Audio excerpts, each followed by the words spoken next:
The White House on this Friday morning, very active President Trump, of course. Welcome back to American Sunrise. Minneapolis Mayor Jacob Frey is joining other liberals in calling for gun control after the tragic shooting at a Catholic school in Minneapolis that left 2 children dead. Take a look. Oh, red flag laws are important, but they don't go far enough. Assault weapons bans. I mean, right now, we have more guns in America than we have people. That's a problem. There are other countries in the world where some sort of horrific shooting takes place, and then they take the action to make the necessary change so that it doesn't happen again. Whereas here in America, it seems like it's every couple of months, if not more, something like this happens. You can have guns come into the city by the trunk load, that people can get their hands on guns that have, as in this case, severe mental health issues. That's not acceptable. And by the way, we should be doing this out of love for our children, not out of hatred for anybody else, but out of love for our kids. And we should not be looking at these kids that got shot yesterday as just somebody else's kids. Think of them as your own kids. By the way, that was the Capitol at the White House coming into the segment. I don't know what I was thinking. I think it's a Friday.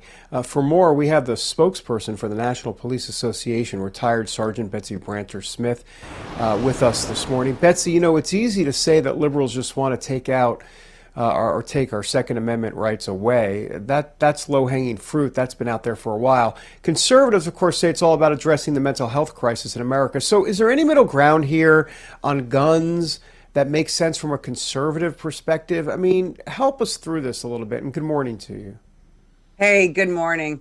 Well, of course, you know, I own firearms, and my firearms right now are locked up, and I don't have any adult children with mental health issues. This is the problem. We cannot legislate our way out of evil.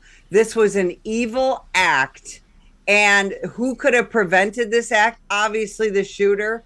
Perhaps the shooter's parents. There's all kinds of things going on with his mother right now. But here's the thing. We do have a mental health crisis in this country, but it's up to us, parents and grandparents, to prevent or stop these kinds of things when we can. This was a church school. It's not a public school. So for people like my grandkids who go to a private Christian school, their parents need to pay a little bit more money for tuition to have armed security front and back. Again, maybe it wouldn't have stopped this situation. He was outside, but we need to protect our children the same way we protect our politicians. You can't go to your city council meeting without going through a metal detector. I can't go to my county board of supervisors meeting without getting patted down and surrendering my legally held gun until the meeting is over. Why aren't we doing that for our children? You're completely correct. It's a sad reality, but we do need to protect our children. You know, I want to get your reaction to this headline from the Daily Wire. Minnesota Catholic school leader warned Tim Walz of critical school safety threats. He did nothing. There was a letter sent in 2023 asking the governor for heightened security. Is there any blame to be placed on Walz here for knowing that they had security shortages and he didn't do anything? Look, if you're a Minnesotan and you think Tim Walz is going to do anything to help you with anything, stop thinking that. We have got to stop depending on the government. This is a man who has vilified and demonized his law enforcement, except for the security detail that keeps him and his family safe. We have got to start looking in the mirror as Americans and saying, what can I do to fix this situation? And stop looking at failed leadership, which is exactly what Minnesota and the city of Minneapolis have. They have leaders who have failed the public. We can't depend on them. The situation in Minneapolis is emblematic of situations happening around the country. Not every city necessarily dealing with a school shooting, but most cities dealing with out of control crime. enter President Donald Trump. He, of course, has now retaken Washington, D.C., and that city has seen a precipitous drop in crime recently. In fact, the city's mayor, Muriel Bowser, now saying that she is grateful for the Trump administration's crime crackdown. Here's specifically what she had to say, and then we'll chit-chat a little bit on the other side. We greatly appreciate the surge of officers that enhance what MPD has been able to do in this city. The most significant thing that we are highlighting today is the area of crime that was most troubling for us in 2023. Now, we have driven it down over the last years, but I'm going to get my glasses so I can make sure I can see it correctly. But for carjackings, the difference between this period, this 20-day period of this federal surge and last year represents a 87% reduction in carjackings in Washington, D.C. We know that when carjackings go down, when the use of gun goes down, when homicide or robbery go down, neighborhoods feel safer and are safer. So this surge has been important to us for that reason. So Muriel Bowser basically saying the surge has, quote, to use her word, enhanced the law enforcement capabilities there in the nation's capital, which seems to me, as a common sense layman, that this is the blueprint for taking crime down in every other city, enhancing, surging, adding more bodies to the streets to at least have more of a presence. I'm sorry that was a long question, but I had to work my way through it. That's like watching a hostage video, right? She doesn't want to say the truth, but she has no choice. Look, we were talking about Tim Walz. If Tim Walz wanted to be a real leader, he'd call up Donald Trump and say, sir, people in Minneapolis feel unsafe.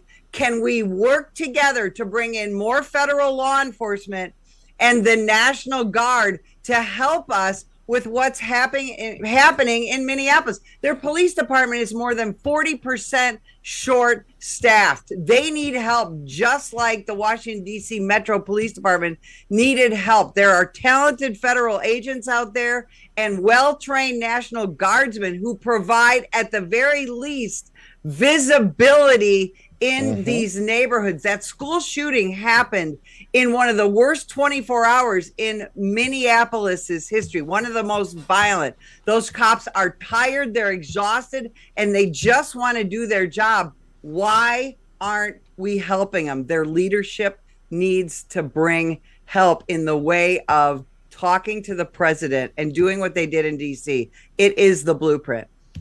Yeah, and Betsy, the problem is that these mayors and governors aren't calling the president; they're calling a lawyer, and they're basically saying it's time. This is ridiculous that they think this is unconstitutional to bring this type of blueprint to Chicago, New York, and other cities. And quite frankly, there is controversy there. I mean, this is going to have to be litigated in the courts. I'm curious to get your take on it. Well, that's why the governors need to request the National Guard, and they need to request federal assistance, as do the mayors. Look at my native Chicago. All Brandon Johnson talks about is protecting illegal aliens and keeping the federal government out of his city. The feds are already there. The Chicago Police Department works well with their federal partners, but if he would request the National Guard, it would happen. But again, we've got to stop depending on leaders who think that cops are bad, criminals are victims, and little boys can be turned into little girls if you just file enough lawsuits. This has got to stop. The American public can stop it, but we have to speak out. So much common sense coming from Betsy Smith. Thank you for being here. We always love having you. Hey, David, Thanks just one really quick thing. Betsy, you just said you're originally from Chicago, so you agree with me that Chicago pizza is better than New York pizza, correct? Oh, my It's God. better than any pizza in the world. Thank you. Okay, Thank Betsy, you. we're cutting That's your all we mic need to at this get out. point. Betsy, we must cut your mic. Not to be rude, but I'm a New Yorker, so, the way things go. And there she goes, off into Skype land. Just kidding. No, Betsy, thank you. Thanks, Betsy. Appreciate you as always. Thanks for having me. All right. I don't want to wait 30 minutes for my pizza. Can I just get a slice and move on? We New Yorkers, time is money. Coming up, CDC upheaval currently underway due to clashes on vaccine policies. How will all of this shake out? And will Terrence repent for his pizza comments? The details next on American Sunrise.